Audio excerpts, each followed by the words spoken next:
you want to break the code of history and be prepared for VUCA environments?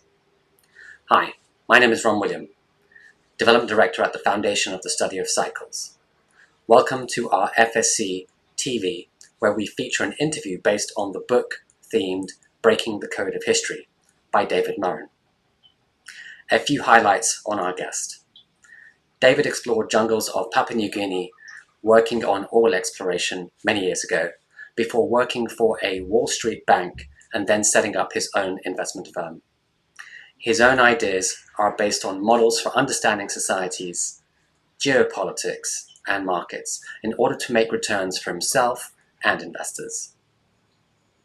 Look out for the educational references to technical analysis methods such as the Elliott wave theory, long cycle framework of the contractive wave, and how all of this impacts markets, society, and politics.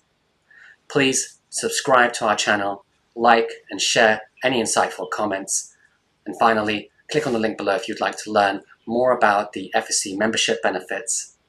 Enjoy the interview.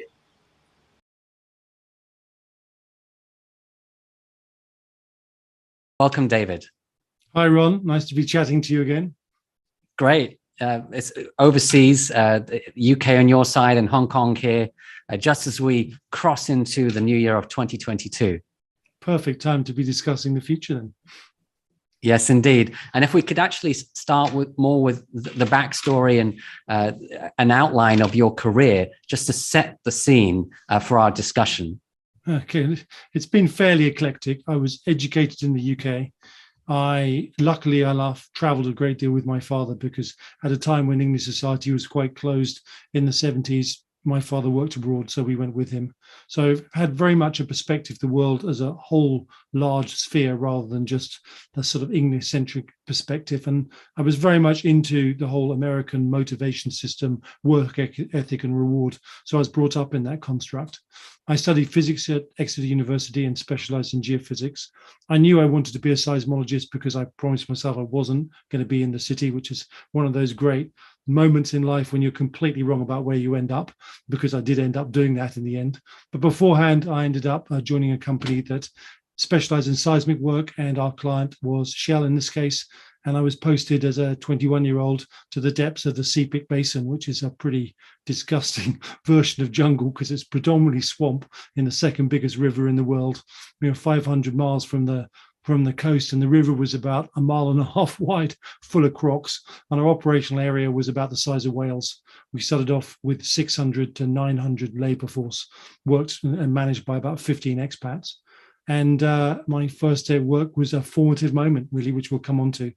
After about 3 years there and some immense responsibilities and experiences through this bizarre route, I actually ended up working for JP Morgan, as they had a program for encouraging eclectic individuals to join them, and to other various other people with interesting backgrounds. They put us through their equivalent of an MFP program, which is an MBA, which is a great privilege run by Harvard professors. And I quickly, as a scientist, developed a huge doubt over the validity of economics as a predictive system. And then I joined the trading floor and very quickly saw something on that trading floor that was similar to something I'd seen in Papua New Guinea, which we'll talk about in a minute. And I became determined and fascinated to be a part of directional trading and the art of predicting what comes next and trading it, because that fascinated me. And it wasn't something that culturally at JP Morgan at the time was even thought of possible. Most people were spread traders. They developed their revenue through sitting in a seat, and money came through them as a flow, and they took a spread out of it. And sometimes they held it for longer. And a few of them were quite good at holding it and taking directional pieces out. But as a single form without the spread generation, we didn't have prop traders at that stage. And so I became one of the first prop traders, was one of the first to make money actually out of the interest rate cycle in the UK, which followed a very interesting wave pattern. And then I was asked to go and set up a group in the UK, which is matched by great friend Drew Baptiste, who basically, between the two of us, we used pattern recognition systems to change the way the bank operated right the way up to the board. He covered the States, I covered Europe, and it was fantastic. I was privileged enough to see him as a second generation Elliott wave counter and to learn from him. And that was when I started to realize as a scientist the validity of wave counting with its fractal structures and the harmonics, which, are really naturally occurring in Fibonacci. And as a scientist, it was really obviously something that wasn't a random pattern applied to markets. It had phenomenal appropriateness and predictiveness. And all my work to this day is predominantly based on Elliott wave pattern recognition, more sophisticated versions, things I've modified and evolved, but predominantly based out of the same process. So my relation with Drew was a great pleasure. He's a marvelous man and a tremendous exponent of the art form. And I promised myself by 30 I would work for myself. And on my 30th birthday, I handed in my resignation and set up my first hedge fund. Again, hedge funds in the early 90s was something most people couldn't spell, didn't know they existed, especially in Europe. It was one of the first. And from that success, we started a second one, which is based on emerging markets with my ex-partner. And JP Morgan was the top emerging markets firm in anywhere. And I had proven to myself by basically tracking their prices of emerging market bonds that others couldn't see because they didn't have data access, that the patterns we recognized were not self-fulfilling patterns, but innate patterns to an unconscious collective market. And they were immensely successful in the emerging market world, helped JP Morgan's group make a lot of money. And we replicated that as one of the first emerging market hedge funds. And after the Asian crisis, we were number one in the world by a long shot, having picked the top and bought the bottom. And that was the beginning of a process that continued through a whole range of emerging market crises like Argentina and Russia. And we expanded outwards into every other form of macro trading. We were incredibly successful in 07 and 08. I think we're making about 84% in that particular fall, and some other fascinating dislocations we saw that others didn't. And then I stopped managing money in about 2012 because I worked out they were going to print money for longer than I could disbelieve it. And I didn't really want to be part of a trend, which I believed was part of the end and change of the world, as America's system of productivity was replaced by leverage through debt. So I stepped aside and built a number of different markets. I'd started building other businesses the decade before when we built a big agricultural business with Harvard, the biggest in Southern Africa. And that was a fascinating project. And so I started to do other things like that, which were within the construct of a macro theme, individual businesses that took advantage of them. And then in 2019, I became aware that the end was nigh as far as I could see it. The printing of money had a limitation.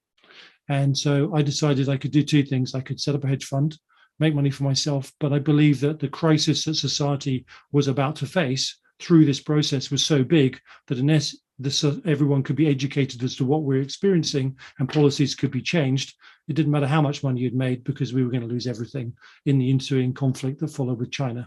So I decided to set up Global Forecaster, which has about three mechanisms that it transfers knowledge. One is through forecasting, which people can access, geopolitical forecasting, which will come on to how that works and where the genesis came from.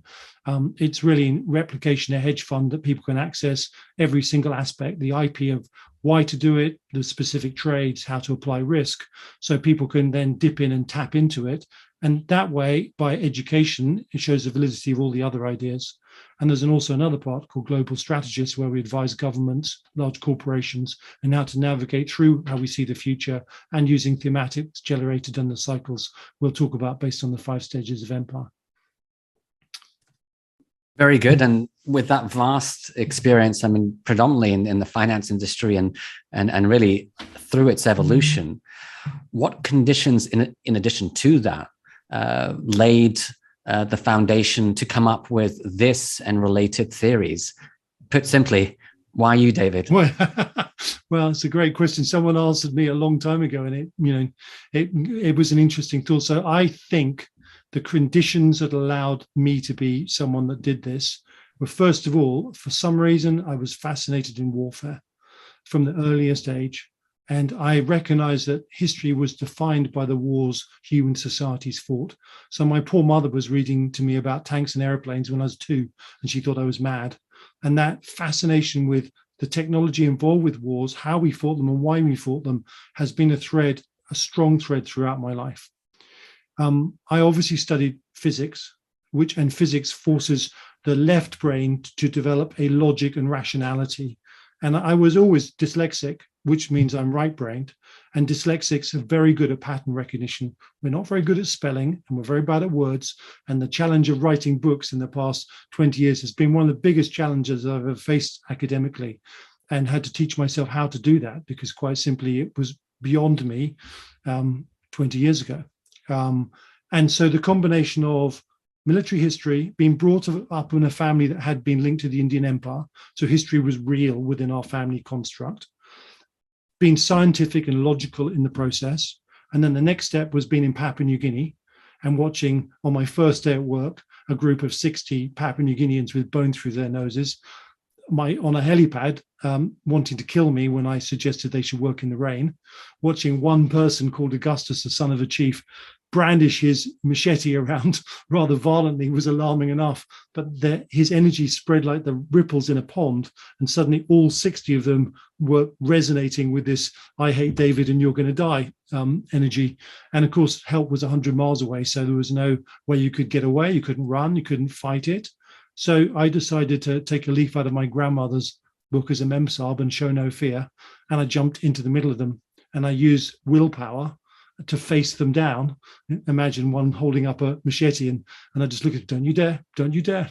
And slowly I managed to get through this mob and walk to the other side to my tarpaulin, and sat down to write a letter to my mother saying on my first day of work, wouldn't be coming home because I think I was going to die. And they regrouped, because in their culture, they only attack people who run. So I didn't run, I moved into them. And so then they had another strategy where they came into the tent one by one and hit me and tried to precipitate a fight, knowing they'd all pile in. And I ignored that, somewhat bruised at the end of it. But within about an hour and a half, they were all sitting around the tent like vacant, emotional children after a tantrum. And what I'd witnessed is one individual's energy that charged the whole group, and that emotion was shared collectively and then dissipated like a capacitor. And what fascinated me was none of them hated me afterwards. In our society, there would be residual anger, stuff that could last for years. I was following an incident like that, but they had completely discharged those emotions. And I developed this idea they had a low threshold of individuality, therefore they shared it collectively. And then, lo and behold, I find myself on the trading floor in JP Morgan thinking, what do I as a physicist know about finance? Time to have a look and see who I think does know. And very quickly, I worked out that these highly so-called educated economists were completely useless. It was like sort of having a witch doctor in the society. Everyone believes, but it's consistently wrong, which I find fascinating. And that's when I noticed collective behavioral patterns on this trading floor with highly educated people that were selected for, highly good performance academically, that reduced to a pocket calculator by collective behavioral patterns. And that's when I thought, now I need to quantify them. Price has to be the lever. And after I've been doing that for about 3 weeks, some old codger came past and tapped me on the and said, yeah, mate, there's a whole load of stuff about that in the book somewhere. And so that was the beginning of realizing my observation wasn't unique. And I started to look at other people's work and better ways of doing it. And that was the beginning of my process of quantifying price. And the next step in the story is along came 9/11. And I was on my trading floor. We knew exactly what it was because my father had been in aviation. Knew it wasn't a failure of navigation, it was an intentional first strike. And we fared well in that very sad day.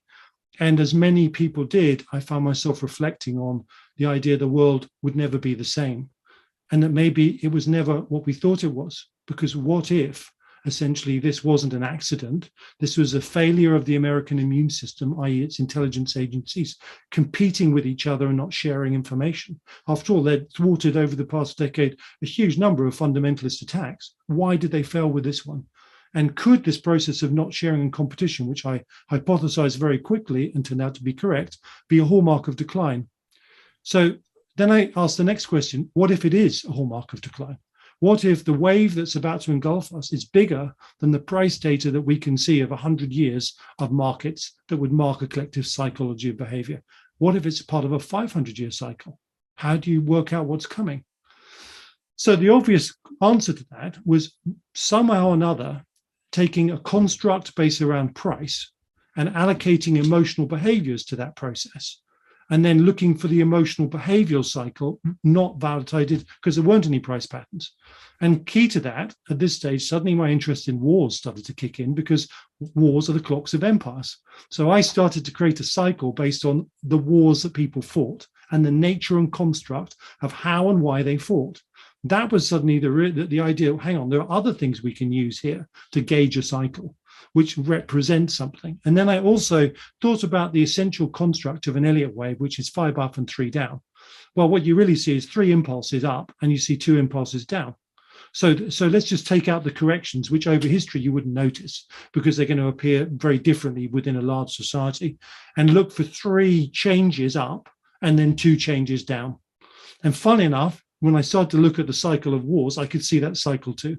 So that's when I constructed this hypothesis, which was essentially based around 5 stages of empire: regionalization, ascension to empire, which was an exponential process, maturity, which was a slow rounding off, overextension, and decline.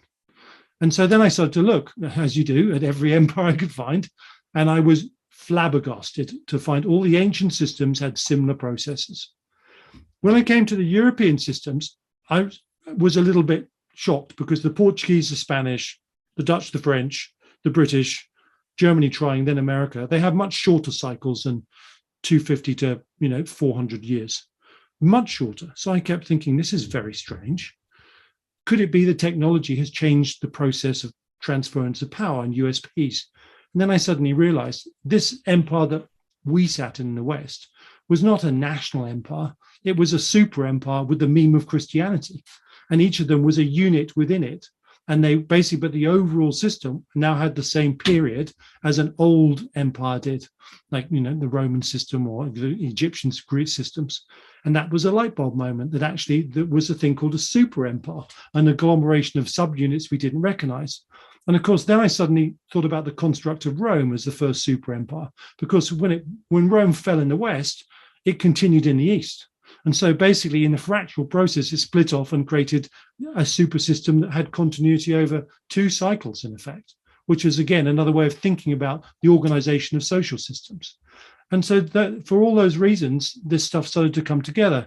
Of course, once I pieced it together, I was a little hesitant to explain to people in 2003 that what we were witnessing was the beginning of the end of our Western civilization after 500 years of dominance and the rise of the Asian system, which when I looked at it, we shouldn't be surprised at, because their first system was Japan, and the Japanese empire already challenged the Western empire, starting with the Russians and, at the end of the 19th century and early 20th century successfully. And then, of course, failing in the Second World War.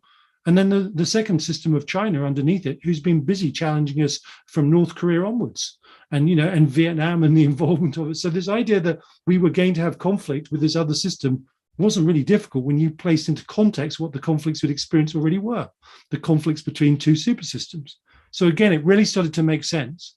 And what was really fascinating as I refined those concepts was what drove it. Now, I strongly argue that the organizational energy behind a social structure like an empire is demographics. So as demographics expand, there is a need for the system to further self-organize, become more efficient, and therefore find a way of sustaining that population. It does it by expanding. It does it by running down its resource lines. It does it by militarization. And conversely, when its demographics collapse, especially in the core of the ruling class, you can still have an overall number that's the same, but as the underclass rises and the overclass falls, the system starts to collapse, and it has to recycle itself with a new social integration and start again. And once you start to see those patterns, then you start to understand the types of leadership. So, for example, on the way up, so as you move through regionalization, you tend to find a fairly, I call them iterative thinkers and lateral thinkers. So you tend to end up with iterative leadership because that process of regionalization and population expansion is quite slow. Then it reaches a critical point where there's a few people at the top with lots of everything and control and power, an awful lot of people at the bottom who don't have much. And the revolution starts by the mistreatment of a few protesters. The protesters are lateral thinkers. They're responded to by linear thinkers. And then you have a civil war, which is essentially what is a regional civil war. And it's really about the transference of power from linear thinking to lateral expansive thinking, which allows that collective population to manifest the expansion and need for their social security. So by the time you end a civil war, you've militarized your society, and the process of entropy is far better one led by lateral thinkers, because there's nothing linear about entropy. It catches you, it survives everywhere. So if you think about the linear body of mankind, it's about the stability of a system. It's about the iteration of everyday processes, and leadership comes from lateral processes of thought. So all the great expansions have been led by lateral thinking across a system. An example being the Royal Navy, which led the British Empire's whole expansion, was probably the biggest lateral thinking military organization in history, because the sea had shaped the requirement for lateral thinking. Even to this day, navies have more lateral leaders than the armies do because they have a more linear environment. And peacetime armies are led by linear thinkers, and wartime armies have to be substituted by lateral thinkers. So from that lateral gene pool, you have leadership. And you can now see that you get to the top of the empire cycle. Of course, empires control everything. If you control everything, then linear thinking starts to work, and they're far more politically connected. So very quickly, the mavericks get thrown out as you roll over the top of maturity into overextension. The system still looks powerful because it has no threats. But gradually, it loses its competitiveness and productivity. And more importantly, the maverick creation engine, which built the thing, is locked out by this political construct of linear thinking. The system becomes unadaptive, and there it becomes prey to the next rising system, which then increases collectively for humanity the entropy, or the ability to roll back entropy with what I call anti-entropy in a new theory, so that basically mankind controls its environment more and more with time. And we've used wars, in effect, to remove sequestered old empires and replace them with more vital ones through the Darwinistic process of conflict. And fascinating, that's why we have wars. We all hate them. We don't want them. We have them because they've been part of our evolutionary cycle, and we haven't realized that. But we need to, because they become so destructive, we can't use that method anymore. And that's why this century, this decade, is so critical. And building on, I mean, all that you shared there in terms of the rich number of factors that actually drive us to this point, at the pivot point of the shift, when it's happening in the moment. So you mentioned 9/11 as one of those moments of history where truly things did change. Things do seem linear to some. And as part of this asymmetry pattern that you described, this 5-stage of empire, can you describe a little bit about that moment, how it pertains to a contrarian shift and an asymmetric shape? And then you mentioned the Elliott wave pattern as offering a little bit of a fractal model as well. All right. So in another of my theories since breaking the code of history, it's really the collective construct of a human system. And I would argue that we are designed like an ant colony. So 70% of the population have a linear thought process, which is designed to perpetuate the collective knowledge of the system and maintain its body and momentum. And essentially, there's a 30% from which leadership that's expansive and creative is drawn. And half of them are only useful in a war because they, as an IQ curve of the other 30%, they're not bright enough to adapt. So they suffer in peace terribly. But in wartime, they become your corporals and sergeants and junior leaders. And so essentially what happens is you end up with, when entropy hits a system, if you're led by linear leadership, you're really in trouble because you don't adapt, you don't move fast enough, you don't create adaptive strategies. If entropy strikes a lateral system, it very quickly adapts faster than its competitors and overcomes it. So when 9/11 came about, America was really, Britain and Europe were really full of linear thinking. Europe's in terminal decline, it's everywhere. And Britain had more lateral elements, but has suppressed a lot of them. In America, they really were moving into the linear process of, we're great, we'll last 100 years, what do we do with it? And so one of the greatest successes, if you were an Islamic fundamentalist, is whatever you thought the great Satan was before that moment, most people would have said, nah, not really. But after that moment, with rendition and torture and anything goes, strange enough, America became the thing that they claimed America was before. So the action changed American behavior under Rumsfeld and Cheney and lost the moral imperative. Now, most linear people just thought that was a blip and they'll get back on the road and off we go. But if you're a lateral thinker, you realize that's not how the world works. That blip isn't a blip, it's a chasm which announced another whole phase of American history. And when it happened, that's when I was able to understand what it was and what happened afterwards. And part of that process was the printing of money. And the printing of money on an epic scale happens initially when you build an empire, but you get to repay it because the empire becomes a monopoly, therefore it pays back its debt. The second time it does it, it's actually in decline. It's not producing as much. It's slowly reducing its productivity, so it uses leverage to counter it. And that was the beginning of decline. And decline is a massive printing exercise, which we've seen in 2 decades since.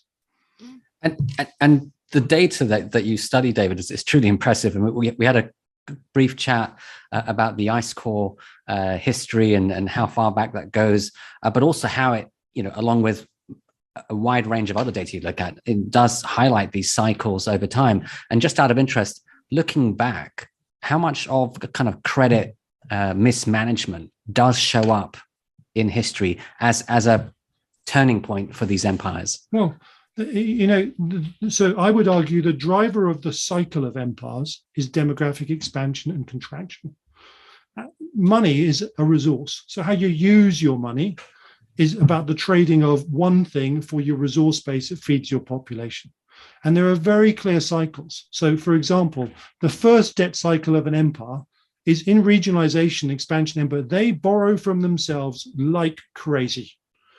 And I'm going to use this as a direct example. That's where China is. So when people look at the Chinese and say, man, those guys are really in trouble, they don't understand that they are borrowing money to invest in their USP, which makes them dominant, which allows them to get to be a monopoly and essentially move to the number one slot in the world. Now, they have an equation whereby when they're destabilized by the amount of debt they've borrowed, they become even more expansive. So it's actually very threatening to hear that they have a destabilized system, because their only solution is to go outwards to solve the problem.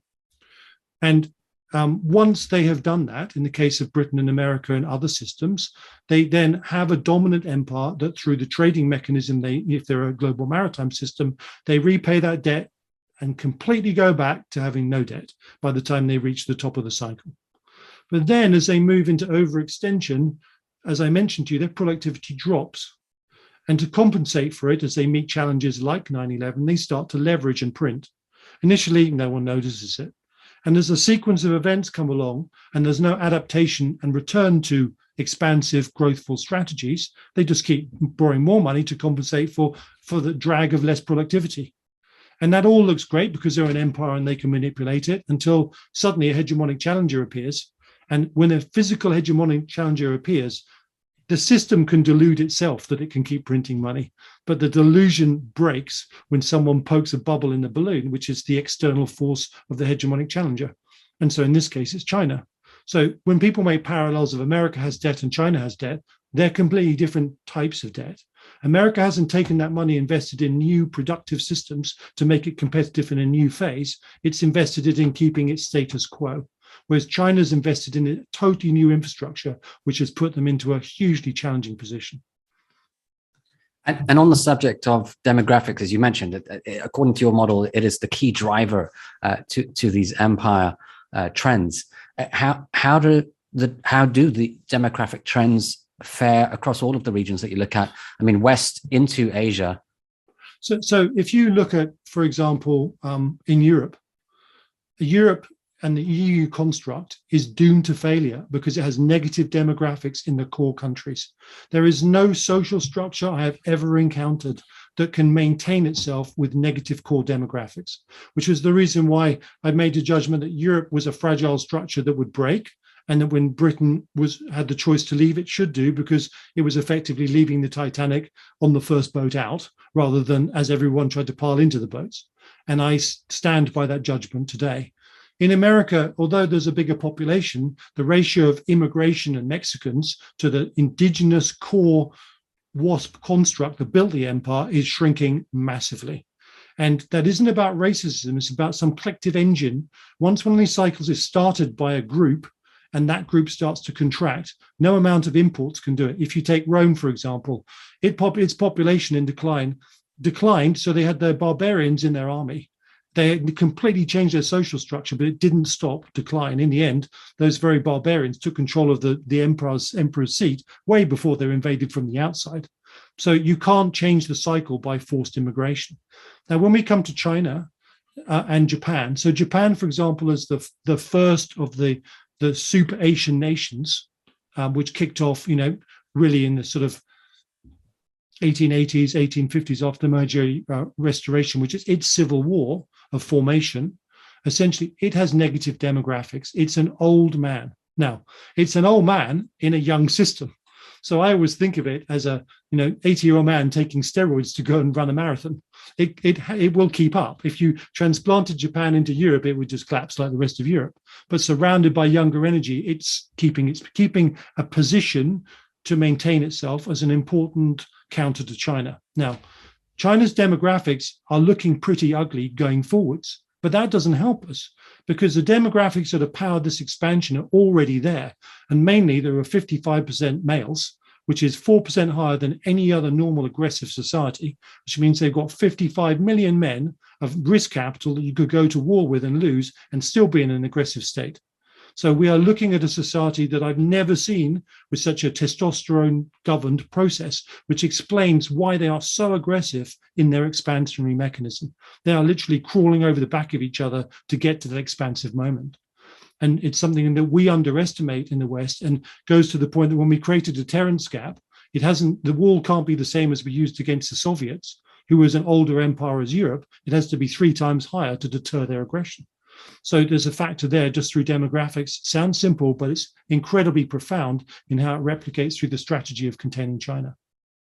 And if I could add 2 other countries to the list, I read in your notes, of course, Britain almost standing out from the rest in terms of Western negative demographics and just general divergences. And then also going east, India, as still being in the running, but with a different driver. What can you share on those two regions? So I'll go to India as a continuation of Asia. And in India, the demographics are unbelievably powerful. And they place India 15 years behind China. Now, on the curve. So what that means if you're Xi, if you inherited the 50-year plan, which just started in 1996, so to come to fruition in 2046, you've got to get to your dominant position by 2030. Because your demographics start to tail off on you, their demographics keep expanding. And Russia contained German strategic ambitions in World War I and World War II. Because in World War I, Germany had to deal with an enemy in the East and an enemy in the West. And ultimately, it had to turn towards Russia with Stalin before it finished Britain off. So it changed the course of the war by the threat it posed as a dynamic challenger behind Germany. And India is exactly the same in forcing the time frame of China and Xi's expansion.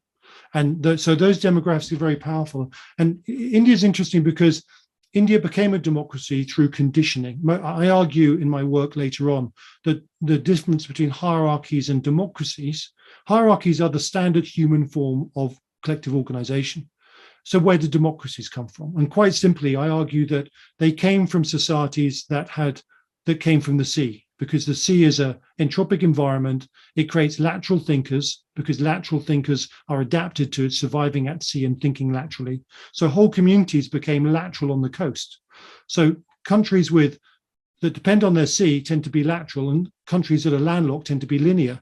Linear suits a hierarchy and lateral suits a democracy. So Athens, for example, was a sea power, and it was no coincidence it was the seat of Western democracy. Britain, for example, led the democratic process, and its ratio of coastline to internal volume made it a very, very stark sea power.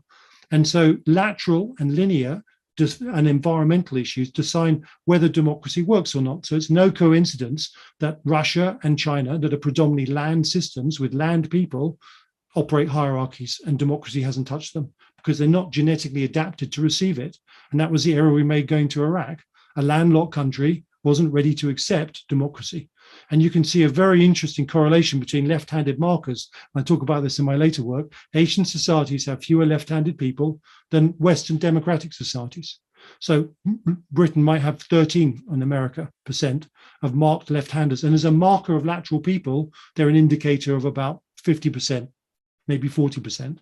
So there are very few in Asia, and they're far more collective. And the reason why Japan is a democracy and South Korea is mainly because of their exposure to the West post the Second World War, and time showed them the way to do it. It's not a natural adaptation.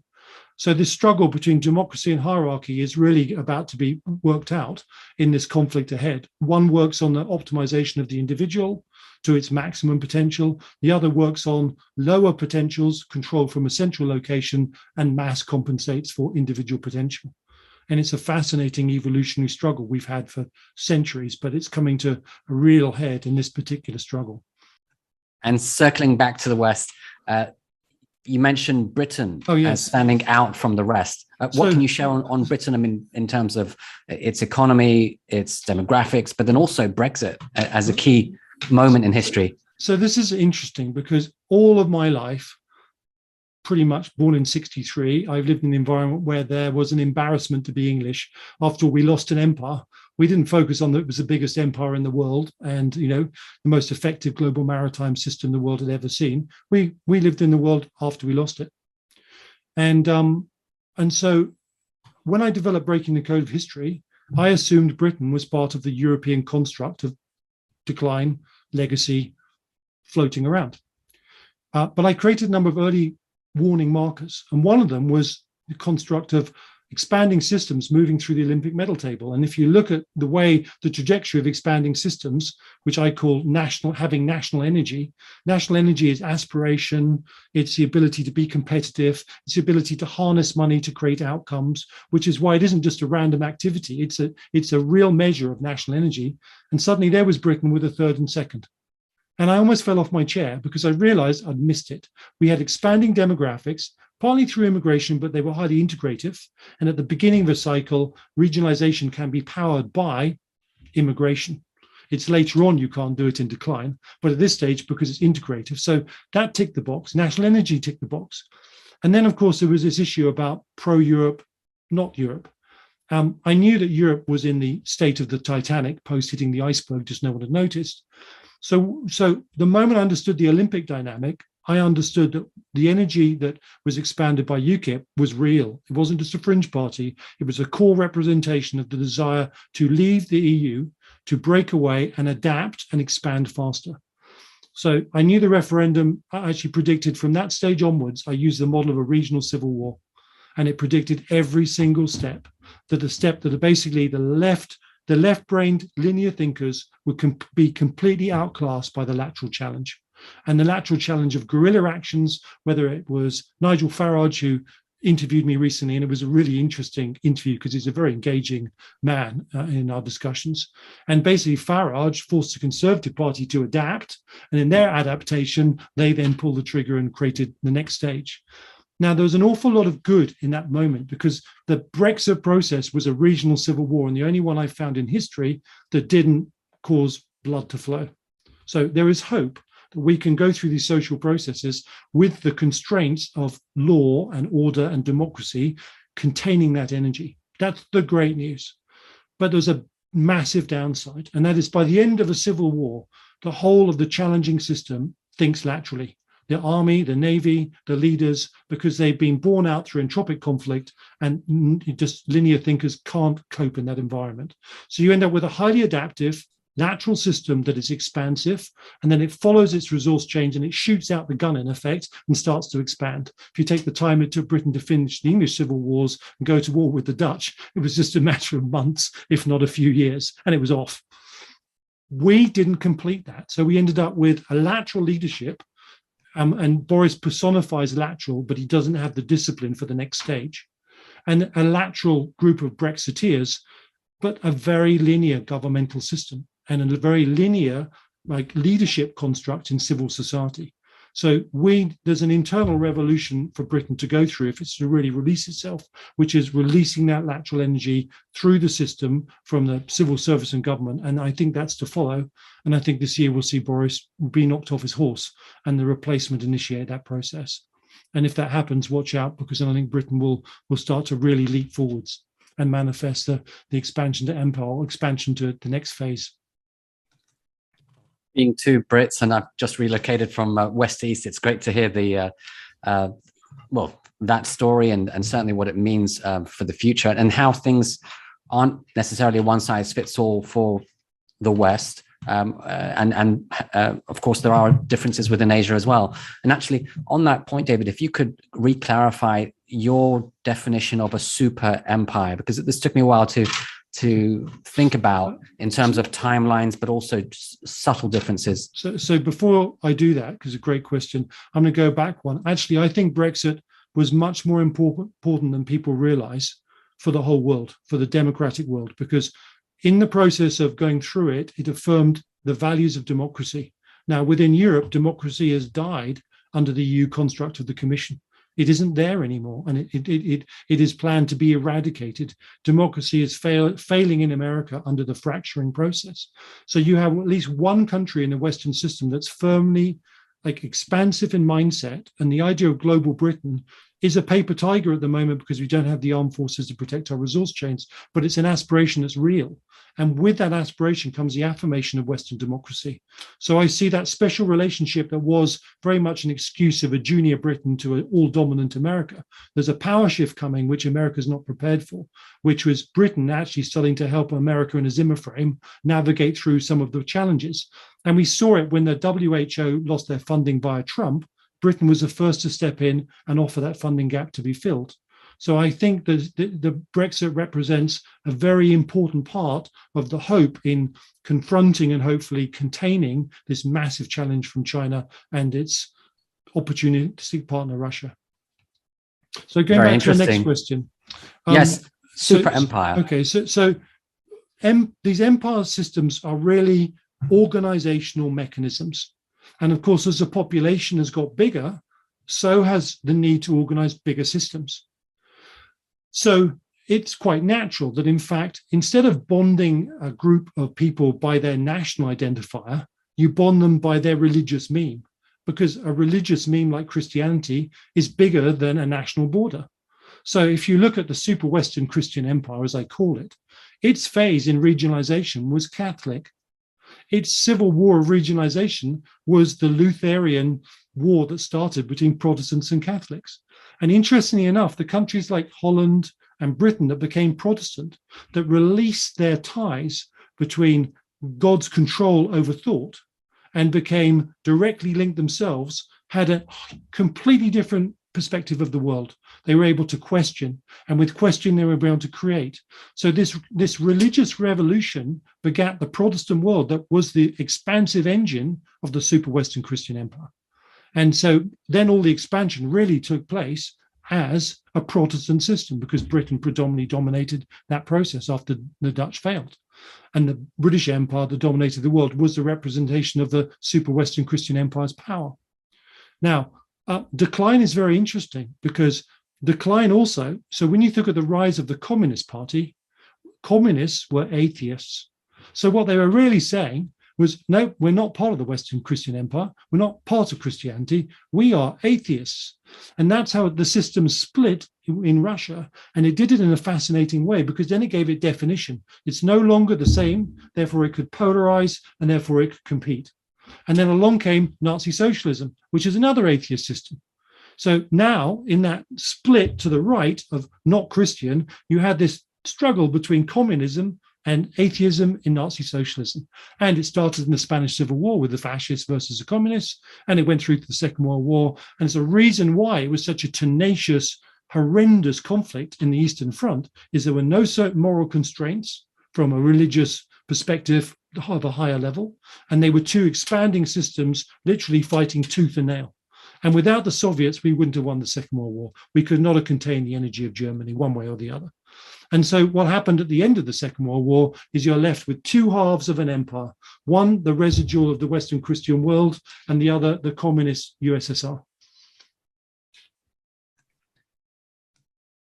And in Asia, you're looking at a region that essentially occupied a process starting with the Japanese, who gained equality and respect as in equals to the West, hard fought, hard won. Now the Chinese follow, and the Indians will follow that. So three systems that echo the multiple systems that we saw as Britain became the dominant system in the world. So really important to understand the evolution of empires, the different types, and certainly the distinction between, let's say, a traditional one and a super rising power.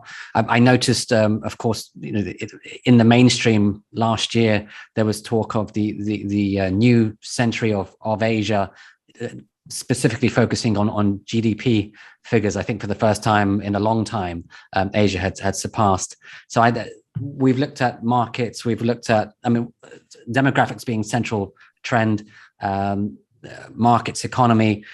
How about the work of Nikolai Kondratiev, the long wave, and commodity markets, and what that means, I mean, for inflation, but then also for social unrest and conflict? So, as you know, we've talked about, it's a K cycle, as I call it. This is something I've included in my work. And I recognize it's Kondratiev's work. And the best exponent of that work is, I believe, Tony Plummer, a great friend. And some of his work on this is just truly off the charts. But the thing that attracted me to it was, if you look at, we're talking about the social system, we're talking about competition between social systems. And what I became interested in is when and why do they go to war? Well, it's very simple. Systems go to war for resources. They use religious memes and national memes to justify why they should go to war. So in fact, what we call religious wars are not religious wars, they're resource wars using religion as the motivating, polarizing factor. Once you start to realize that, you've got to look at the commodity cycle.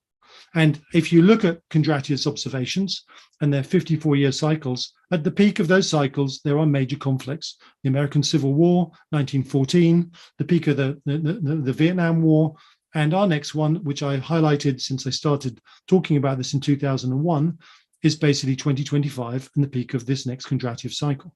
Now, I've followed the Kondratiev cycle as a risk taker very closely, and I've developed some of my own versions of it, and it really works. So we picked up the beginning of this cycle in 2000. It's fascinating. I can remember buying Lucol at 64 cents and selling it a few years later for $64, just as every trading desk were putting in their pension fund. Didn't want that, and of course that was a high. And so the first surge of this recent cycle was into 2011. Commodities did it in different peaks. The counter surge has been 2011 to 2020, and we are now in what is really the C wave. And that C wave is frightening, because if you look at 1914, that peak is quite high, or as high as any peak, because it's two consuming empires, Germany versus Britain, that basically competed for resources. And you know what happened, the price went up, and when it went to a certain stage, resource conflict triggered action. In the Vietnam War, something different happened. The peak was lower. And in the Cold War, you had a commodity producer, Russia, and you had a commodity consumer, the West. So in fact, you didn't have two consumers, you had a producer and a consumer. And I have modeled the whole Cold War on one Kondratiev cycle, the beginning of the 50s and the dominance and rise of communism and its threat. And the reason why its economy looked like it was working is they were a commodity producing society. In the opposite, the consumer societies of the West suffered from higher and higher inflation as commodity prices went higher. And the result into 75 was that was the point when it looked like they were unstoppable. It looked like inflation was killing our economies off. It was a nightmare for the West. And actually, it was a pretty cool running for the USSR at the time. And interesting enough, the resurgence of Russia under Putin started at the beginning of this Kondratiev cycle. So the conclusion is we really need to make friends with Putin now, because in about a year and a half, his commodity pricing, if he's pissed off with the West, as he has done, and I've written pieces about he is not our enemy, and I don't think the West treated them in the same way that the Marshall Plan treated Japan and Germany. America ran roughshod over the top of a proud nation. So we made this problem ourselves. We shouldn't be in Ukraine, because there's a whole history around how Obama was upset about the chemical line in Syria. Ukraine is not a strategic point that we should be defending, but we should also be using it to trade in such a way as we bring Russia on side to surround China. Because I'm sure that Russia doesn't want to be left holding the world after a successful world war with just China knowing it's next. So that's always the play to have. But in terms of this Kondratiev cycle, when people talk about is inflation real, there are three sources of inflation that we see right now. So from 2000 onwards, the general inflationary dynamics of our economies were suppressed by exporting manufacturing to the low-cost Chinese system. We were being duped in the process by a very cunning plan where they knew they were pretending that they would look like us if we invested in them. All they wanted was our investment, our IP, and for us to build the biggest manufacturing base in the world and put ourselves out of business, because that gave them a strategic advantage in an arms race. And we were duped intentionally. They didn't change their minds. They didn't take a course. There's very clear evidence they planned to dupe us. And so in that process, we created lower inflation across the past two parts of the Kondratiev cycle. Now we moved into the really powerful C wave. the lid's off. Input prices triggered this recognition of the fear of inflation. We now have supply constraints, which I think are really all about China moving to an internally fueled consumer society, not exporting anymore, and the choke points to go with it. And at the same time, it's shifted into a Nazi 4-year plan type mobilization where it's preparing for conflict. So we're not going to get supply chains to work out of China. Increasingly, they're going to be squeezed. And if China has a go at Taiwan, the door shuts firmly. So that inflationary pressure is with us through thick and thin. And the last and the biggest one is the build-up of the printing of money. And of course, empires get away with it until they don't. Suddenly, the rose-colored glasses fall off and the amount of debt becomes apparent. And the fact you've devalued your currency through printing is really clear. And those last two things, even if we get a collapse of equity markets, which I think we're going to see in 22, probably the biggest collapse in history, you're still going to have underlying inflation as you land. So stagflation, the destruction of real growth, that's what 22 has in store for us. It's a nasty cocktail. And on that point, I mean, key things for us to watch out for in the new year, certainly across the board. I mean, here at the Foundation of Study of Cycles, we're clearly big believers in the study of cycles and much of the work that we're discussing now. On occasion, we find pushback with the long cycles, partly because they are so long, and then also because, of course, the factors that can happen over time. What do you say to people that push back and talk about external factors, exogenous shocks? Can it break the cycle? Can it change the cycle? What's your view? So I come from this as an ex-geophysicist and, someone who's studied extensively plate tectonics, and the idea that two plates sit for hundreds of years and nothing happens. And you can spend, 3 generations sitting on the top of one of those tectonic fault lines. And suddenly underneath you, all of the pressure that's been building that you didn't see is released. Your house goes, your family disappears just in an instant. And tectonic stresses and pressure releases are exactly the same as geopolitical empire cycles. So just because it took a long time to build to get to this point in the decline of the super Western Christian empire, of which America is the last of the empires, and the rise of the super Asian empire, of which China is the second, and now, almost 120 years since it started its own cycle, doesn't mean the release point isn't now and truly significant. So that's my argument about it's not a linear release. It's a huge energetic total release. And can you afford to not be aware of those points? No, you can't, because if you're in business, you get wiped out. And then I'm always interested in the markers, why now? What are the evidence around us? And interestingly enough, I think that the evidence of shocks that are coming down the track for the Western world are irrefutable. The trouble is that America's defense mechanism, like any empire before, has been to print money. If you print money, you look competitive. Started off probably in 01, 03, 3 times. By the time you got to the bottom of 08, 10 times. And by the end of this, 40 times, which means if they tell you you're growing 4%, you're actually growing 0.1% of real growth. And the thing that just amazes me is no one says, so could you give me the real growth numbers pre the printing of money, after you've created the leveraged effects? You would ask that in a leveraged fund. No one does about economies, which shows you just how useless a thought process is, because I think you'll find America's real growth is minuscule, which means it's very susceptible to losing 0.1 of real growth, and 40 times leverage just collapses. And I think that's where it's destined. Now, the problem we've got is that by printing money, you create dopamine in a bubble. And this super doomsday bubble, as I call it, has literally poured dopamine into the populations, financial populations. It's created the biggest beta trend we've ever seen.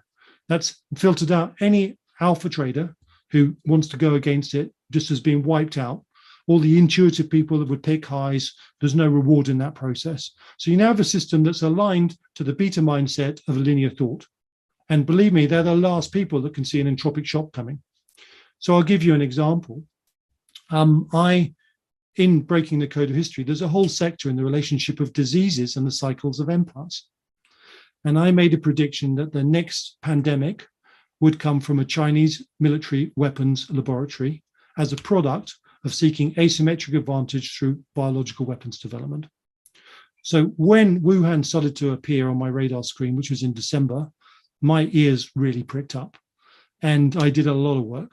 By the time the Taiwanese shut their gates on the 5th of January, everyone in the West should have been thinking the people who know the Chinese best, who had the experience of SARS-1, are the Taiwanese, and they're shutting their gates. Why aren't we? So I was able to warn every investor that I provide services and advice to on the 6th of January that a global pandemic was coming. We also coupled it with the near end cycle, price-wise, of a market that was completely deluded in terms of at that stage. What amazed me was how slow people were to recognize the reality of the entropic shock. And that is very much a product of the bubble creating dopamine and the construct of the bubble filtering out the lateral alpha generators, replacing them with trend followers who believe the Fed would underpin every dip. It's certainly interesting times, and wonderful to hear your description from a behavioral perspective in terms of how bubbles are created and ultimately how they end with the burst. Looking out into the new year of 2022, David, what do you see for markets? I mean, certainly for many of our members, a growing number of them are from the investment community. What would be your guidance for global multi-asset markets? So if there's one strategy which I would commit my resources to, it's precious metals, whether it's gold, silver, platinum, especially the mining companies associated with them. I have very specific strategies. My entrance, I might have long-term horizons, but I have very, very precise short-term entry points. So I'm able to find the lows of cycles and risk $20 and run them for hundreds. And that's, that's where I think the real art of investment is short-term entry points are the super tight at critical moments. Once you're in them, you recognize that you're in actually a much bigger trend. You have your risk controls that run with it, but you risk small amounts for multiples. For example, in the Turkish lira, we managed to make 70 times our return, literally by entering and running the trade to the appropriate spike. And actually, we got out of the spike and we bought the recent low. So, I mean, it's all about how you set up your trading mechanisms. So I do think that we're going to see a massive equity bubble burst. And I think the consequences are going to be horrendous financially in terms of the amount of cortisol that flows through the American system. The speed at which that cortisol channels itself into recognizing the Chinese threat is going to surprise everyone. It's going to be like clicking your fingers, partly because the two things might coincide around Taiwan, but even if they're separate, it'll be cortisol in the American population, not dopamine. I think the dollar is pretty much finished and about to embark on it's been going down for 20 years and it has an incredible wave count. So we're in the fifth wave and I can see 30 to 40% coming off it in that fifth wave over the next year to 2 years. And I think we're close to an acceleration. And one pair that is very clearly does that is against the Chinese currency. You can see that hegemonic shift in terms of that thing doesn't even correct. It just keeps sitting at the bottom of its trend. Strange enough, I think sterling is going to be the one currency safe haven. And the reason I think it's so is separateness from Europe, its underlying growth dynamics, the separateness of the BOE is beginning to show in terms of recognizing inflation. And I think that the government will finally work out that a low tax regime will attract all the capital from Europe and America, and they won't have to print any money to actually hold the system up. So I think as we see this crisis unfold, it'll dawn on the Conservatives that they should actually go to, Singapore on Thames, and we will see that out of desperation in the end. In terms of precious metals, sterling is a safe haven, dollar starting to move. There is a demand collapse around the commodity cycle, which is a wave two. Wave one was off the lows of 2020. There is a clear 5-wave impulse across the whole sector. We're in a deep wave two, and it could be pretty deep if we have an asset price collapse in equities, which I think seems absolutely inevitable. And with it, we're going to see some major issues around ongoing inflation despite that process, population screaming in the cost of living, and politicians having a very difficult time, not being the brunt of the focus of the cost of living problem. And at the same time, we need to mobilize against China. And I can see Taiwan being a problem. I can see there is a rapprochement between America and Russia, which right now we're going to lose the Ukraine. We can't defend it. We'll lose it. And if you understand Russian geostrategy, it's like taking the Isle of Wight off them. You can't do that, and we shouldn't be there. So it's a question of how we actually trade that place and make it neutral and give or create an entente cordiale with Russia. Now, I don't trust Biden to be able to do this, but this is what you should be doing, is basically drawing Russia away from China. And you can use two arguments. One is the pandemic was not natural. It was an intentional release. And you're supposed to be an ally of China, and you suffered. So how do you feel about that? And the other one is, how do you feel when you won World War III with your ally China and you're next? And both of those parameters are similar strategic positions that Stalin found himself in. And ultimately, the West allied with Stalin against Germany. I can see the same dynamic with Russia. So there's something to be had there. If we don't do it, then an invasion of the Ukraine will precipitate Taiwan and a nuclear Iran and an issue around nuclear weapons probably being released by Israel all in one go. So we face a barrage of crisis, and I don't think Biden is a linear thinker. And as a young man, he wasn't up to the job. As an old man, he really shouldn't be in the seat, and he endangers our whole Western society as this, increased entropic challenge is upon us. So certainly, it's very difficult. And the other thing is, I think the pandemic is over. I predicted back in November that Omicron was the fourth attenuated wave that inoculated people, didn't put them in hospital. And essentially, this whole Western response of we know what to do, lockdowns work. Lockdowns are a fascinating study of collective behavior, because none of the curves of distribution have been changed by any of the interventions by government, if you use Sweden as a bellwether. So you can see the first time they didn't know what to do, the second time they thought about it, the third time they definitely knew, the fourth time, of course, everyone who's linear thinker knows what you do. And of course, the threat wasn't commensurate with the actions.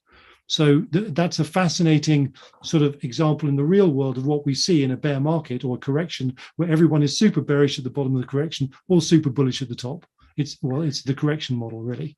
And that's where it's fascinating. Once you start to understand how markets have a psychology linked to price, you can start to see those in real world activities which don't have a price, but you do see the psychology. So despite some of the crisis management ahead, there is a silver lining that we can also keep on our radar.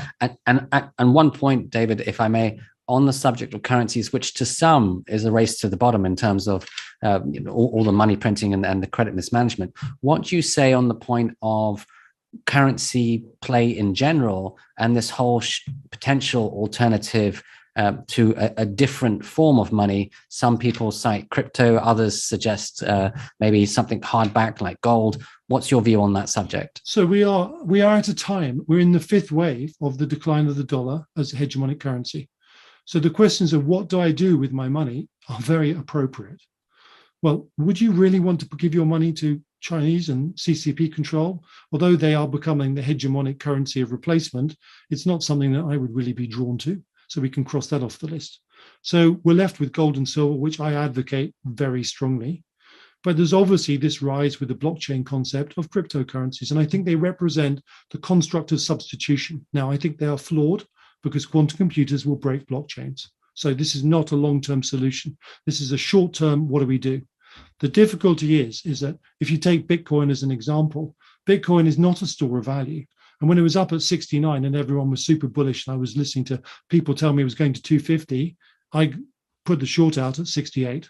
Tight stop, not more than a couple of hundred, expecting to go sub 30 because we're in a fourth wave and it's a B wave irregular. And it is proven to be the perfect count. So that implies that Bitcoin will go sub 30, probably not below 20. Everyone will get thoroughly and utterly sick holding it. And that's when you might find the counter surge up to 100, because there's still a fifth wave to come. So think of it more as a very speculative dynamic. And most people are going to have a very, very difficult ride if you don't understand your price patterns. And there was another piece you touched on, which I did want. There was some reasons why I wrote Breaking the Code of History. I wrote it mainly because I was a CEO of a hedge fund, and it was my investment thesis. That was its origins. But I quickly realized that I'd stumbled upon something that you couldn't keep to yourself, that needed to be shared, mainly that we are seeing the decline of a Western system at a point and the rise of China and the Eastern system at a Kondratiev peak, which will bring World War III. And so the warning that we are walking and have been all the way along to that point where China believes it's possible to win a war and initiates it, is more real than ever. Now, there's an awful lot of work I've done to explain that every expansive system for 120 years, including America, so democracy doesn't stop this process, expands by going to war. So China would be the exception, and especially the exception with 55% males when the others had 51. So my conclusion is we face a point where we will either go to war and the West will lose and democracy will be eradicated, or we face a point where we destroy ourselves, where warfare is too destructive. Now, you can see in the Chinese strategy, they're trying to find a way of winning a war with an open strike. So they don't want to go and commit suicide. They're trying to find ways of winning that war totally with minimal suffering to themselves, which is very scary because it makes them think they can fight that war. And if their opening gambit doesn't work, then you know what you end up with, an attritional struggle and the destruction of mankind. So the other thing that I really wanted to talk about is if you take an alcoholic or someone that has a pattern of behavior, once they're aware of it, that's 51% of the problem. Then you can decide how you go next. The problem for mankind is we're not aware that the whole of our history is based on a collective unconscious cycle of behavior patterns. And only from the world of finance, where we can quantify price and link it to emotions, do we ever have a chance to explain to the rest of our populations that we are all captured by this unconscious process. So cycles and the study of cycles and unconscious collective behavior is really the only way mankind is going to find a better, more constructive way out of this. So cycle work is of paramount importance because it is the mirror that reflects human history and our collective limitations. And I think we have reached the limitation of our expansion this decade. This isn't something for our children. This isn't something that we can go to bed and say, that's interesting. What are we going to buy for Christmas? Or, this is something that is on our watch that we need to be aware of. And I always thought that I would start with the financial sector because we see everyone knows there are cycles in finance and we are a highly educated group of people. And from there, it would spread out. But sadly, our study of cycles hasn't got outside our profession. And that really does have to change. And on that point, David, the subject of Arkent roadmap, if you could share its purpose and benefits to all. So as a CIO years ago, I used to create roadmaps. How did I see these cycles interact with each other and affect different asset classes? And how did I want to navigate through them to maximize returns? So, of course, old habits return, but, after gaps, it's amazing how something happened in the space that I didn't study markets because I started in 86. And so then I continuously took risk all the way through to 2013. And then from 13 to 19, I literally stepped away. And what was fascinating is having stepped away and come back, it's almost as if something matured in between. And so this roadmap dictated the move from what I saw was the last move upwards in European markets. I never saw, and I'll come on to that, but it was basically the last in the European peaks into the peak from the pandemic, then the first down, which was the shock, the correction, which I think we've completed in Europe, and then an impulse to new lows. And all the European equity markets look like they have been going sideways for 20 years. Make no mistake, they're nothing like America. They're really waiting for the shoe to drop that the system's going to collapse. So I could see that in Europe and something similar in America. I did not anticipate that in what was a correction for Europe would turn to a primary bubble in the US. In my wildest dreams, I did not think they could inflate like this. So the size of the bubble in America has caught me by surprise. And that's the only piece of it that really was a surprise. All the other parts, the behavior of the asset classes and groups, which is in the 3 phases of the Arkent map, we're in phase 3 right now, the point where the dollar, ultimately bonds and equities all go down together, where inflation has taken hold, where precious metals are the only safe place, and another whole construct geopolitically, which I articulate. So it's about expectations versus reality and looking for those signs coinciding, and they're there and they're happening right in front of us. So as we complete this wonderfully, I think inspiring is the word that comes to mind, discussion, of course, that there are checkpoints that we need to keep in mind, and there's certain research that I think many of our audience will likely dive into as well following. I'd like to touch on a quote that I found in your work and share your insights on this. So if I read it verbatim, all this happened before and will happen again, unless we choose to consciously change our collective patterns of empire. And on that very poignant quote, what are your thoughts? Well, again, I mentioned about the release of essentially cycles which have governed human expansion. And in my recent theory of human anti-entropy, I started to understand why we created social systems. So our survival strategy to hold back the entropy of the universe is to create social coherence, which allows us to order our universe around us and push back entropic effects, which is essentially how we get our DNA to continue. So the more coherence, the more technology, longer lived, preserved against most disasters, trying to work out how to stop an asteroid hitting us. They're all the evolutions of this chain of the control of the entropic universe in an island or bastion, which is anti-entropic. We've done that, and empires represent the social ordering of that strategy at the highest level. At the peak of an empire, they're most productive and most anti-entropic. At the trough of an empire, they become actually subject to entropy because they're not very creative anymore, which is why if you look at the effects of the pandemic, it's affected the Western world far more than the Eastern world, something I predicted back in Breaking the Code of History. Declining systems can't adapt and resist that energy, that change quickly. So the anti-entropy theory talks about how we've created empires and why. But this process of removing the old decaying system is going to lead to ultimate demise. So first, we've got to realize how and why we got to this point, recognize that we're governed by a collective unconscious behavioral pattern that, by the way, has an ability to forget its collective actions because we have no part of an individual's brain that can store a collective behavioral emotion. That's why we don't identify we're part of it. And then we encourage our leadership, first of all, and our people to recognize the options if we carry on doing the unconscious things versus the conscious things. And I think that's the biggest part of the gift of cycles outside the people that are interested because they harness them for markets. It's basically about shaping policy using history. Now, the Chinese are very interesting because they respect history more than any other society, perhaps Britain. We don't learn from it. They learn from it. So their strategy is the most sophisticated I have ever seen. It's multi-layered, it's terrifying, but it befits a country that recognizes the lessons of the past.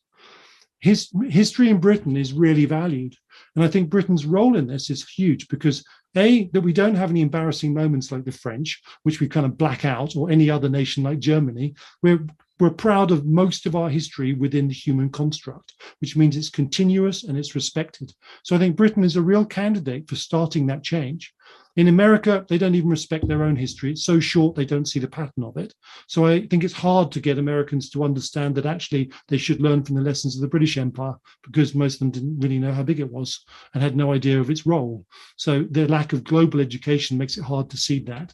So I think Britain is actually a primary place to start this process and spread it outwards, but we've got to do it quickly.